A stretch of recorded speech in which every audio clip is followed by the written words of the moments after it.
Alright guys, welcome back to another Q&A. I know I don't do these like enough at all, but I've explained why before. I find these videos very difficult to film. Like I always say, like when I'm in the kitchen or making recipes, I don't ever know what I'm going to say until I turn on the camera.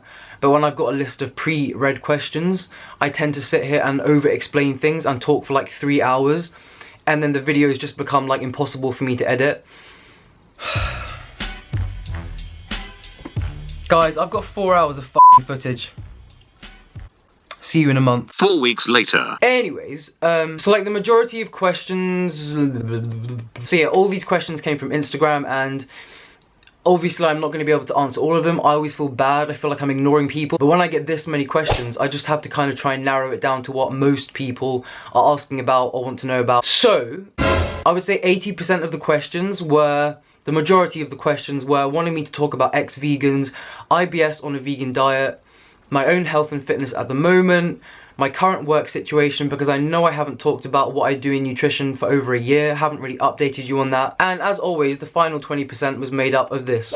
So yeah, by the way, it's like pouring down with rain, it's pissing down with rain outside, so if you can hear rain, that's because the camera's right next to my window, so.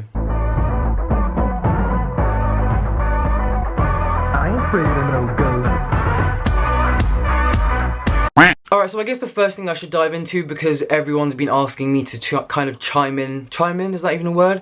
Everyone's been asking me to talk about my professional opinion. It's funny when I say that, like I don't actually think of myself as a professional, but I guess on paper I am.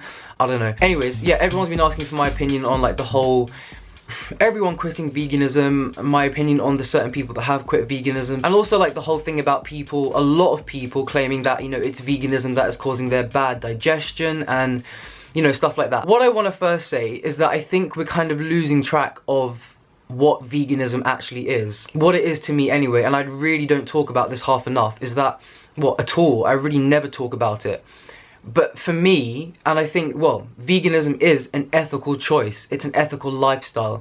And I think when all of this noise that's being thrown around by people, by idiots still, about what's the best vegan diet, or, I mean, it's getting better. It's getting a lot better. There are so many great vegan influencers that are spreading like a brilliant message. I feel like the whole stupid low fat and fat phobia thing is definitely dying down, which is brilliant, which is going to help people stay vegan long term, rather than falling onto these fad diets, which I'll talk about in a minute. But there is still all this noise from people. I see it all the time, like popping up in my recommendations. Don't know why they do, because I'm not even subscribed to them. People like debating about, you don't even need to eat nuts. Nuts aren't an essential food. You know, you don't need fat to absorb nutrients. And it's like, what's your point?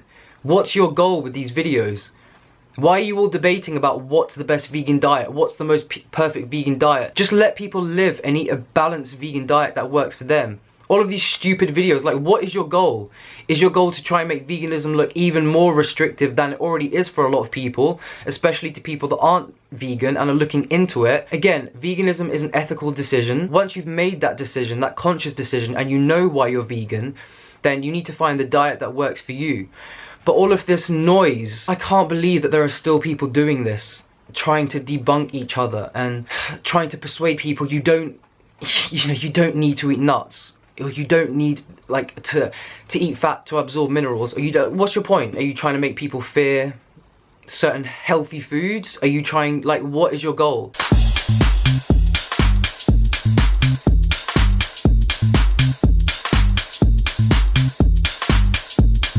I mean, it's just so stupid. No one particular food is essential on a vegan diet. I could put up a video saying that potatoes aren't essential on a vegan diet, or that rice isn't essential on a vegan diet. No one particular food is essential on a vegan diet.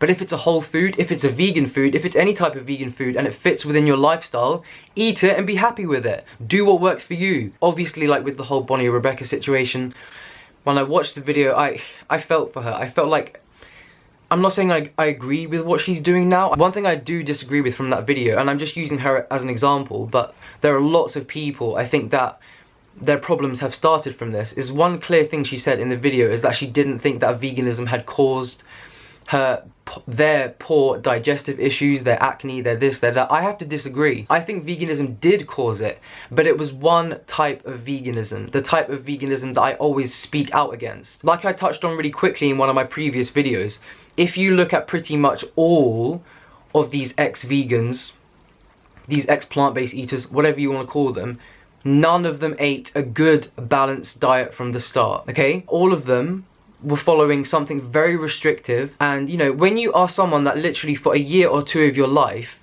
were eating 15-20 bananas a day plus 40 blended dates with coconut sugar, literally hardly any fat, you're running on excessive, unnatural amounts of fructose.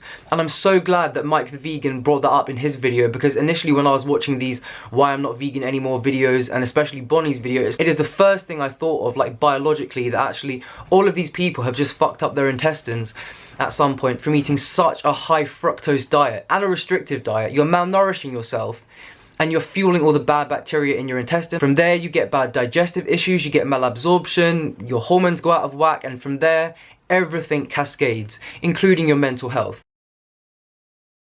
It really frustrates me. I think the most responsible thing that Bonnie could have done was put up a video. I mean, I don't think she knows it herself, but I think the most responsible thing she could have done in the name of veganism, if she really did care, was put up a video about how a restrictive, low-fat, high-sugar, high-fruit, living on sugar for a whole year or two cause most of their digestive and health problems, which I believe is true. Maybe she doesn't know that, but that would have been the responsible thing to do, and to warn people against these restrictive diets and how they can fuck up your health long term. Again, I'm not judging. I mean, I kind of am judging. Yes, they may have had underlying conditions before as well, but eating that kind of diet with so much fructose and so much sugar and neglecting the other important things in your diet, like amino acids, like healthy fats, that are needed for your gut integrity, it's a no-brainer that your health is going to cascade at some point, okay? If we look at all of these people that are falling off being vegan, they're all people that have followed very, very restrictive things, and that's why I'm so against them, okay? Balance. Balance. Motherfucking balance. The thing with IBS and vegan diets as well, you know, a lot of people causing that's making their IBS worse, but I think we need to look at the bigger picture. Do you know how many millions, probably billions, I don't even know the actual stats, but definitely millions and millions of people, in fact most people I feel in today's society, due to crappy diets, have IBS. How many of them are vegan? 1%? The other 99% are meat eaters, or at least they're just not vegan, and a lot of their problems are caused by what they're eating. No one should blame veganism for their digestive issues, or saying that if you have IBS you can't eat vegan. With IBS, you know, there is not one cause, there is not one cure, it's different for everything. You know, that's why it's such an umbrella term, because it's not like one diagnosable condition where there's one certain thing that you would work on. It's different for everyone. For some people, beans cause IBS. For some people, fruit. For some people, eating much higher protein. For some people, just too much volume in general and fiber can cause bad IBS symptoms. And you guys know that I'm always promoting that everyone eat a lot of greens, and you also know that I personally eat a lot of fiber and I feel absolutely fine with it. But I've also always said that yes, greens are very important for everyone. Dark leafy greens for their minerals, over antioxidants, build and maintain your health. If you can't digest them, if you have a problem with fiber, juice them, okay? You still can get those minerals in you without taxing your digestion. A low fiber diet can work miracles for a lot of people. I've seen it in so many of the people that I've worked for. A classic example that you guys might know, my good friend Henya, who had terrible digestion for years, also probably caused by the stupid high fruit thing. She knows it, she'll admit it. She's been to hell and back with her digestion, and the one simple thing that's helped after all these years, and she knows I'm going to talk about this, she doesn't mind, is simply eating a much lower fiber vegan diet. It can be done. Whole foods, yes, they are all fibrous, and I do believe that we should be eating a predominantly whole foods diet. But can you be healthy on a low fiber vegan diet? Absolutely. It just needs special attention, and like I said, if you can't digest greens, juice them. You know, there are ways around it. And also, this is why I'm such a promoter of healthy fats, because if you're someone that can't digest a lot of bulk from things like grains and beans and veggies, etc., then a good way to get in condensed minerals, vitamins, antioxidants, and a good amount of calories is with things like nuts, seeds, and avocados. They don't take up much room in your stomach at all, yet they're full of goodness and they're very satiating. So yeah. So yeah, speaking about like the whole low fiber thing, if you guys want me to like do, obviously it's not how I eat, because I always eat high fiber. Again, I'm just fine with that. But if you guys want me to do like a full day of eating, how to eat healthy on a lower fiber vegan diet, I'm more than happy to do that. In fact, I'm very inspired to do that right now, because I feel like it might help a lot of people. So if you want that video, let me know down below. Anyone and everyone can thrive on a plant-based diet, in my opinion, but different things work for different people, and let's support that, let's promote that, and let's do that. Alright, considering you're half Persian, do you speak Farsi? No, I don't actually speak any Farsi. I don't even understand it. Like, I just don't know how. But I do speak Russian, ya говорю по-русски, but if I told you why and how, I would have to kill you. Alright, so what is my current weight and body fat? Also my training goals. Will I ever do something like cutting and bulking in the future, or do I do it now? I don't do it now at all. Like I've said many times before, I mean, you guys know, or maybe you don't know actually, because I guess I don't really talk about this anymore. But like in the past, especially when I had to like stop my tennis career, I had very, very bad exercise addiction for years. And at this point in my life, for me, exercise is just about mental health, as well as physical health, of course. But for me, it's just about balance, it's about feeling good, it's about performance, it's about doing exercises that I enjoy. And yeah, I'm not going to get into the whole cutting or bulking. I mean, never say never, you never know in the future. But right now, it's not a predominant factor for me. I really couldn't care less. Actually, that's a lie. We all know I'm lying there. But I guess one thing I've had to wrap my head around in the last 6 months is that I will never have a six-pack again. Yeah, actually, I haven't really explained this fully, so story time, yeah. It's been a really frustrating thing, and I didn't really want to talk about it, because I just thought, what's the point in talking about it if it's not going to help people? But, especially considering you know that I used to be an athlete, one thing that's been really frustrating, but I've had to mentally deal with and accept over the last 6 months, is that my body fat has shot up. And it's nothing to do with diet. You're probably all saying, oh, shut up, Miles, you're still lean. Yes, I am. I'm not a fat person.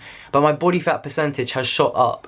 And that is because I am, like, if you don't know my whole history, I'm not going to go into the whole story of it now, but I did have a very, very severe medical condition. I had an adrenal gland removed. I have very, very severe nerve damage. And for the last 6-7 years since I had the operation, I've been on and off different pain meds, which, because otherwise I'm just in chronic pain and also shaking. You have no idea how bad it is. I really have tried so many natural ways. I've tried everything to try and cope with the pain and just kind of cope with the aftershock of the condition that I have, which really affects your nervous system as well. There's one specific medicine which has helped me and helps me to function normally without a lot of pain and without a lot of shaking on a daily basis, but that medication comes with severe side effects. The main one is severe weight gain. I believe the reason I haven't gained a lot of weight is just because of my diet and lifestyle, but naturally, without changing diet, my body fat has just shot up. And I've had to come to accept the fact that I'm not going to have a brilliant six-pack anymore whilst I'm on this medication. I don't know how long I'll have to be on it. It's unfortunate that it's the only thing that works for me. It's unfortunate that I have to take it or I really can't function normally, mentally or physically. Again, due to the condition that I used to have, which is really, really not understood that well because it's such a rare condition. It's like 1 in a million.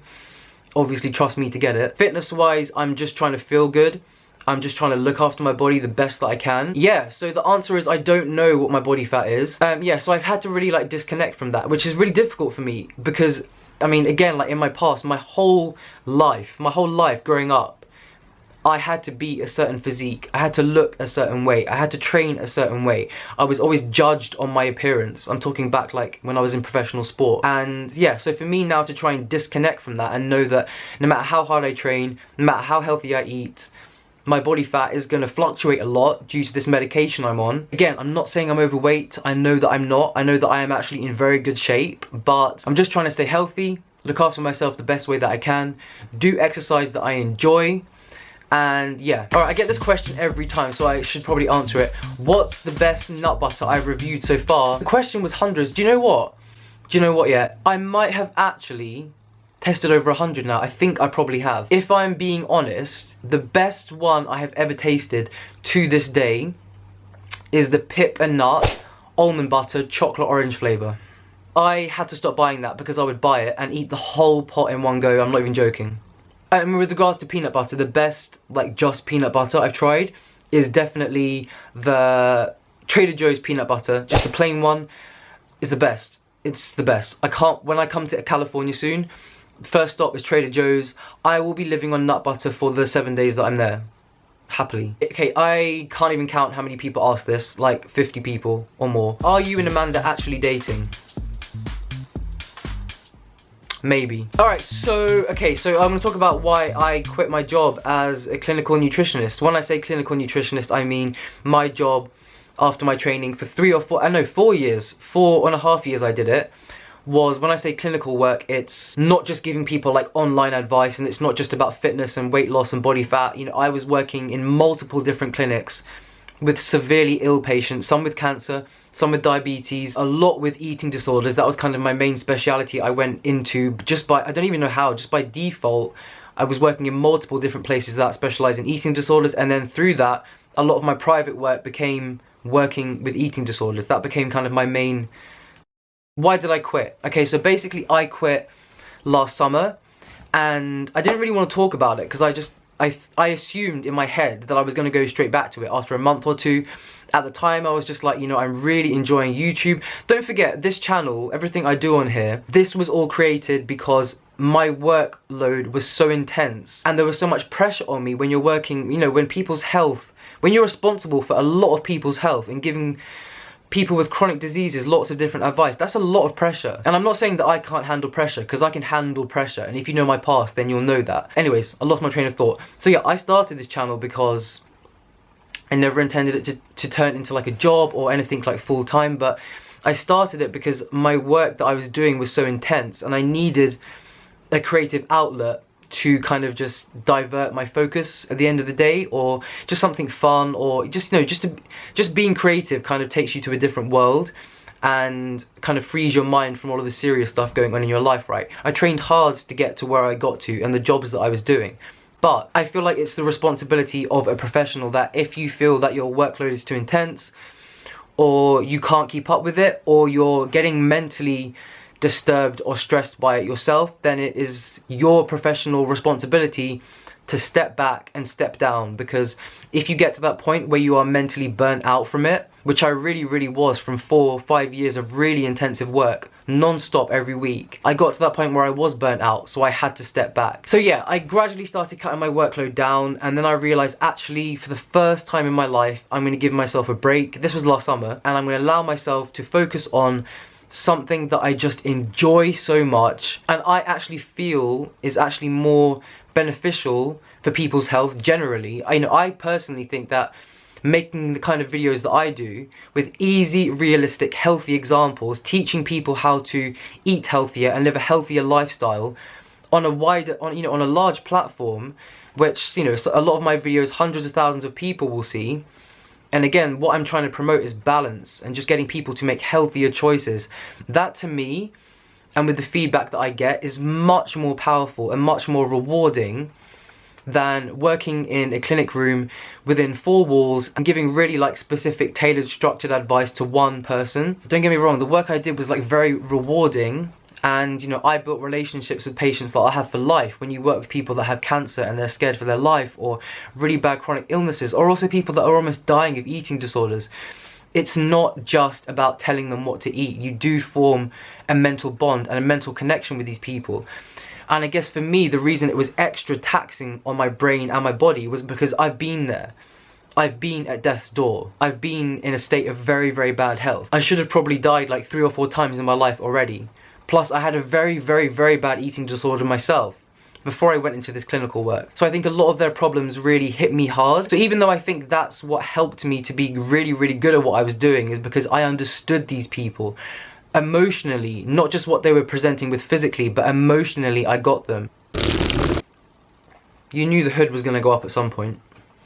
Yeah, so basically, it got to the point where I was really drained, mentally drained from the work that I was doing, because like I said, it's very mentally taxing when you're working with people that have very bad eating disorders. It's not just about telling them what to eat. You do develop a relationship with these people, and it is a very emotionally taxing, yes, rewarding as well, but it is a very emotionally taxing journey. And I took on a lot, and I took on a lot of pressure, and I've had pressure my whole life, from, you know, like the sport I was in and the way I was raised. And I guess you could say I got to the point in my life where I practiced self-care for the first time, and I wanted to put my own mental health first and really just enjoy what I'm doing in life. And yeah, so that's it. Alright, what's the best way to stay lean long term whilst also eating a lot? Lift weights, get in the gym and do resistance training, okay? I always talk about this, but big mistake that a lot of people make is doing too much cardio and actually losing your lean muscle mass. Yeah, of course, if you're like a long distance runner, you're going to stay lean because you're just like running for like, God knows, like 5 hours a day. Okay, slight exaggeration, but you know what I mean. The best way to stay lean and healthy long term, have a fast metabolism, have a good metabolism, and eat a lot. Get in the gym, resistance training. The more lean muscle mass that you have, the more metabolically active you'll have, and you might weigh more, but you'll have a much more toned, good physique. Get in the gym, do resistance training, lift heavy weights. For weight loss or weight maintenance, 100% weights and resistance training over cardio. I feel like doing a lot of cardio is unsustainable, and also it can actually be counterproductive. It's mentally draining, it's physically draining. You can raise your cortisol levels if you do too much, which is a great way to start storing body fat. And I'm not saying cardio is bad. I do cardio. I feel like everyone should do cardio, but it's all about the resistance training, like I've said millions of times before. Yeah, I don't know why a few people asked this, but everyone wanted to know what my star sign is. I'm an Aquarius, and I don't know what that means because I don't like follow star signs, but Amanda tells me that I'm a very typical Aquarius, which I don't know what a typical Aquarius is, but apparently I am one. So, if you could have one superpower, what would it be and what would you do with it? Honestly, I would have the superpower to be psychic and know other people's passwords so that I could hack into all of these stupid vegans accounts that promote like restrictive diets, and I just delete their channels. That'd be like the best thing for everyone. If you were still a pro tennis player, would your diet be any different? No! No. And don't forget, like, when I say pro tennis player, I had to stop very young, like 19, because, yeah, I was one of the best in the world at that age, but I stopped very young because of very bad injuries. But if I was, like, if I'd have continued and I was still a pro tennis player, I would be on the diet that I'm on now, because back then my diet was a pile of crap. Like, but yeah, I wish that I could go back in time and eat the diet I eat now, because knowing how much endurance and knowing how much energy it gives me, compared to the crappy diet I was eating back then, which was just full of like eating a ton of calories and refined sugar. Yeah, I wish I could go back and eat the way I did now. So yeah, a lot of people assume that I'm like very active and I burn a lot of calories, which may be true if I go to the gym for an hour in the morning. I'd never do more than an hour, whether it's like, well, I'd never do like more than half an hour of cardio and then like sometimes weights. But for the rest of the day, I'm actually very sedentary. Like, I'll go to the gym early in the morning and then I could be sat on my computer for the next 14 hours. So I actually think, I mean, I haven't tested this like on a watch or a Fitbit, but I actually think if I measured the amount of calories I burn in a day, it would probably be less than someone that doesn't go to the gym but has an active job. So I probably don't even burn that much. I'm probably gonna like test it and like put it in a video because I feel like that'd be interesting. So who is my favorite vegan YouTuber to watch? Okay, so I do watch a few people. I would say, I mean, there are a lot of people that I like really want to promote because they're just such positive people in general, like their whole message. But I think a really great channel is Madeleine Olivia. Yeah, love Madeleine Olivia's channel. I think it's bomb, both in terms of, well, everything, lifestyle and promoting a balanced message around food. She's brilliant. Definitely, I'm pretty sure you already follow her if you follow me, but like if you don't, I'll leave her link down below. She's fantastico. I love her food videos. They're the best. And obviously also Deliciously Ella, because it's Deliciously Ella. Okay, what drives my creativity? Honestly, I think that the biggest driver of creativity is insanity. And you all know that's true because I'm crazy. But what I mean by that, and I've noticed a general pattern, I definitely notice it within myself, is that when you are someone that has suffered a lot, or you do suffer a lot in your life, it kind of drives you to a different mode. Okay, I'm not really explaining this well, but I feel like when you're someone that suffers with very bad anxiety or depression, or just any kind of mental or physical suffering, it can kind of drop, or you're just crazy. It does drive you to a more and higher creative place, I believe, because you have to go to such drastic measures to create something to distract you from what's actually going on in your life. So I do believe that insanity is a big driver of creativity, and you all know I'm crazy. So anyways guys, as always, I'm sending you so much love. Next video, we'll be back in the kitchen, and leave all your comments and questions down below. Love you all, and I'll see you on the next video. Laters. Satisfy my appetite with something spectacular. Check your vernacular, and then I get back to ya with diamond like precision. Insatiable is what I am.